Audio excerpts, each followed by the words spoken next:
बाबांनी माहित नाही की जोगी साहेब बोलवणारे कोणत्या जातीची आहे. बाबांनी जात पात पाहिली नाही आणि एका माळेमध्ये संपूर्ण सेवकांना, सर्व दुःखी कट्टी लोकांना बाबांनी एका माळेमध्ये गोळलं आणि एक माळ तयार केली. ती आज या रूपामध्ये आज आपल्या समोर दिसत आहे. किती सुंदर कार्य असतील बाबांचे. आणि तेच मला कार्य सांगायचे आहे, बाबांचे कार्य कसे होते आणि आज आम्ही कार्य काय करून राहिलो यावरती मी थोडक्यात मी सांगू इच्छितो तुम्हाला. सन 1982 ला माझ्या निवासस्थानामध्ये मी तसं पाहतो आदरणीय सन्माननीय, मला वाटतं मी 1982-83 ला प्रथम या मार्गामध्ये पडलो आणि कालांतराने माझ्या आजीचा स्वर्गवास हा टिकारामजी उईके यांच्या निवासस्थानात जेव्हा झालं आणि त्याच्यानंतर मी अनाथ रूपात जेव्हा पडलो, मी माझ्या परिवारात आलो आणि त्याच्यानंतर जेव्हा मी आपल्या आई वडिला सोबत राहू लागलो, कालांतराने मी दुःखाशी पात्र माझा मुलगा झाला आणि त्याचा नंतर मी हा जे मार्ग घेतलं ते 42-43 वर्षाच्या नंतर माझ्या निवासस्थानात टिकारामजी उईके मार्गदर्शक यांचा भावाचं 8-15 दिवसाच्या पूर्वी आगमन झालं. त्यांनी मला सांगितलं, त्यांनी बसल्यावर ते सांगितलं, कमीत कमी मला असं वाटतं की 1-1.5 तासाचं ते अनुभव त्यांनी सांगितलं. जोगी साहेब म्हणे तुमच्यावर जे आघात होत आहे, ज्या पद्धतीने मी पाहत आहे ते योग्य असं दिसत नाहीये. तुम्ही शांततेने राहा, परमेश्वर कार्य करेल. मी म्हटलं का नाही जोगी साहेब म्हणे, प्रत्युत्तर कुणालाही आक्रमक होऊन देऊ नका. तुम्ही नम्रतेचा वापर करा. तुमच्या निवासस्थानात नक्कीच परमेश्वर नांदेल आणि तुम्हाला वेळोवेळी सहाय्य करेल. मी म्हटलं कसं? त्यांनी अनुभव सांगितलं. सन 1982 ला महान त्यागी बाबा जुमदेवजीचा दौरा सुकडी या गावी चौधरी यांच्या निवासस्थानात झालं म्हणाले. त्यामध्ये एक पांडेभूचे परिवार होता. आदरणीय आमचे राजहंसभाऊ काटेकर त्यांना ओळखतात.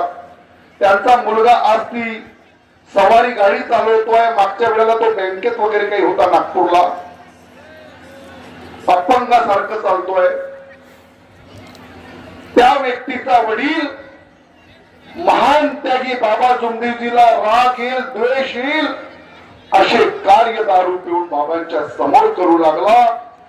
त्यावेळेला फक्त 4 सेवक होते आणि 2 शेवकिनी ताई होत्या. बाबांच्या दौरा चौधरीच्या निवासस्थानात जेव्हा झालं, पांडेभूचे यांचा भाव नव्याने मार्गात आला होता आणि त्या क्षणामध्ये याला असं वाटलं की हा कोणता बाबा आहे, या बाबाला मी त्रास देतो असं कुठेतरी त्याच्या मनामध्ये निर्माण भावना झाली आणि त्या पांडेभूचेनं नशा घेऊन माझ्या महान त्यागी बाबा जुमदेवजीच्या समोर नाचायला लागला. बाबांनी वाटेल त्या बाबांना शब्द बोलू लागला, परंतु बाबांनी प्रत्युत्तर कोणत्याही प्रकारचं दिलं नाही म्हणून त्यांनी एका अजून शब्दाचा वापर केला. बकरीने खाल्ला वाल आणि बाईचे फुगले गाल. अशा वाईट भाषेचा जेव्हा वापर करू लागला तेव्हा कुठंतरी महान त्यागी बाबा जुमदेवजी देशात रागात येतील असं कुठंतरी त्याला वाटू लागलं. परंतु महान त्यागी बाबा जुमदेवजींनी त्याची प्रतिक्रिया म्हणून कधीही दिली नाही आणि त्या प्रतिक्रिया दिली नाही म्हणून बाबांनी पुढे पाऊल टाकले असता त्यांच्याच निवासस्थानातील बाईंनी महान त्यागी बाबा जुमदेवजीच्या अंगावरती भाताचं गरम पाणी फेकलं.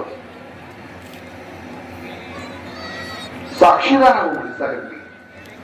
परंतु त्या क्षणामध्ये जे 4 कुटुंबाचे सेवक आणि 2 शेवकीन ताई होत्या, त्यापैकी हे 4ही लोक, आम्ही 4ही लोक म्हणजे इतका रागात आलो, इतक्या क्रोधात आलो की बाबांना आम्ही म्हटलं की फक्त बाबा तुम्ही आम्हाला आदेश करा, तुमच्या आदेशाचं आम्ही पालन करतोय आम्ही फक्त याला हात पाय तोडून ठेवतोय.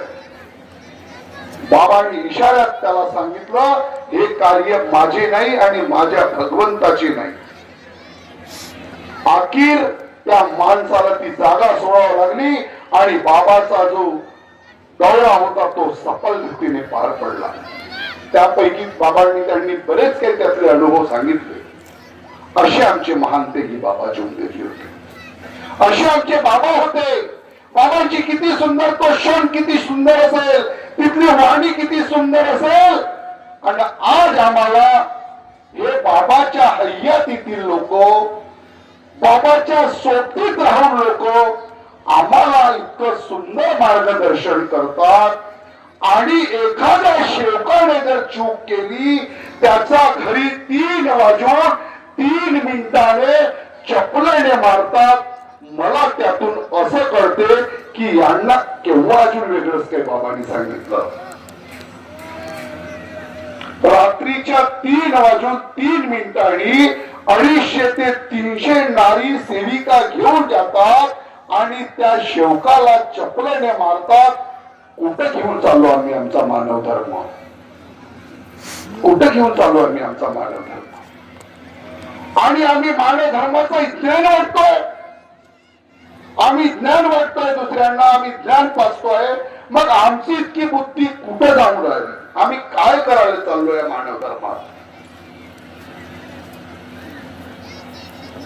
तुम्ही दुसऱ्यांना माफी मागायला लावता, तुम्ही आपल्या घरी बोलवता. कधीतरी बाबांनी निवस्थानात नाही बोलवलं असेल की तुम्ही या आणि इथं माफी मागा, असं कधीच नाही म्हटलं असेल. त्या मार्गदर्शकाला मान दिलं आणि सांगितलं की त्या भगवंताला चुकला तर माफी माग. परंतु तुम्ही त्या एका परमेश्वरी कार्याचा मंचकावर बोलवता. कुठपर्यंत ठीक आहे? हे अशोभनीय गोष्ट आहे, सांगावं वाटतंय. असल्या चर्चा मी कथाही मंचकावर करत नाही. पण दुःखाशी आज खूप मोठं दुःख होत आहे की आज एकट्या घराचा बाबा, तो शिंपी समाजाचा सेवक, सुकळी या गावच्या ज्या गावामध्ये इतकं मोठं अनुभव घडलं, त्या गावामध्ये आत्ताच्या झालेल्या मागील महिन्यामध्ये त्या शेवकाला रात्रीला 3 वाजून 3 मिनिटानं तुम्ही त्याला चपलं न मारता. हे कुठपर्यंत मानव धर्म? कशा कुठं निवडून राहिला मानव धर्म? कोणत्या दिशेने मानव धर्माला नेतो? मग तुम्ही सांगता की बाबा कुणी जर काही म्हटलं तरी एकदम शांत राहायचं, त्याचा उत्तर बाबा कधी देत नव्हते, त्याची प्रतिक्रिया कधी देत नव्हते. हे तुम्ही सांगून आमच्या सारखे व्यक्तिमत्व आमचं जीवन आम्ही उज्ज्वल करतो आहे. आणि मग तुमच्यामध्ये एवढी मोठी ताकद कुठून येते असे वाईट कृत्य करण्याची? तुम्ही एक पदावर आहात, एक मानवाईक आहात, तुम्ही आदरणीय आहात. आम्ही आज जयंती साजरी करतोय. बाबांना खूप दुःख होत असेल, खूप त्रास होत असेल बाबांना, इतका त्रास होत असेल. आणि त्याच्यामध्ये काय होत असेल? आदरणीय आमचे साहेब जे घडले अशा नाही आज, म्हणजे त्याच्यामध्ये आपण सर्व चालू आहे बरं का. आज किती बाबांना त्रास होत असेल, किती दुःख वाटत असेल बाबांना की मी इतकं सर्वच काही दिलं आणि सर्वच काही दिल्याच्या नंतर अशा वृत्तीने आम्ही फाटे फोडत आहोत आणि माणसाचा द्वेष करत आहोत. आम्ही एकामेकाकडे पाहत नाही, आम्ही एकामेकाच्या चेहऱ्याकडे पाहतो आणि थुकतो आहे, एकामेकाला माफी मागण्यासाठी मारतो आहे. काय म्हणत असेल ते परमेश्वर?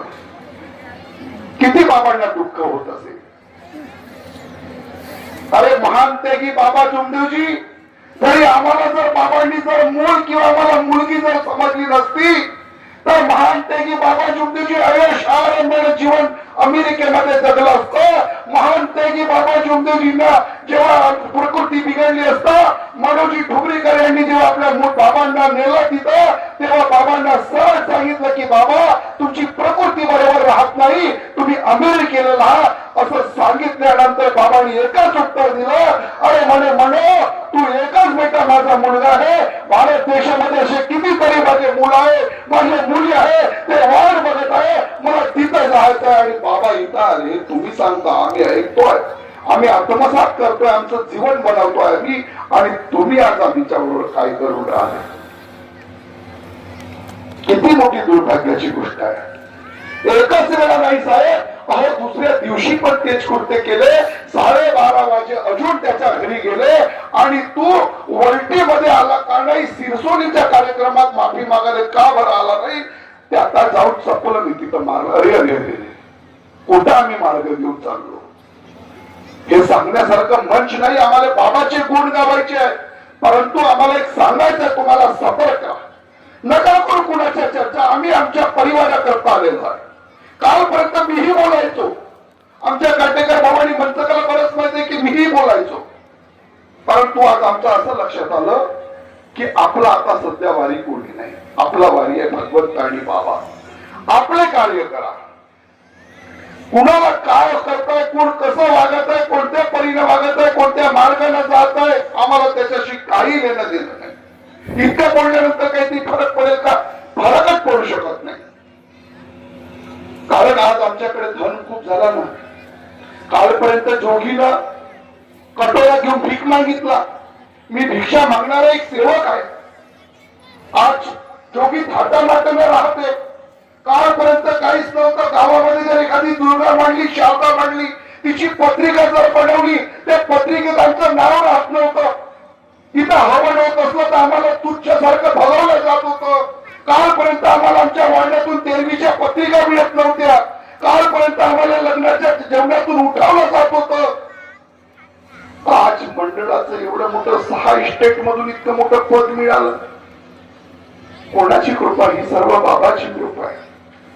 मग आम्ही इतकं मोठं ज्ञानी ध्यानी सर्व बाबाचे सर्व गोष्टी आत्मसात करून आपलं जीवन आम्ही उज्ज्वल केलं आणि आमच्यामध्ये एवढी मोठी ताकद येते कुठून असे कार्य करायचे. बोलताना आम्ही खूप मित्र मार्गदर्शन करतो. मी बाबाच्या डावा हात आहे, मी उजवा हात आहे.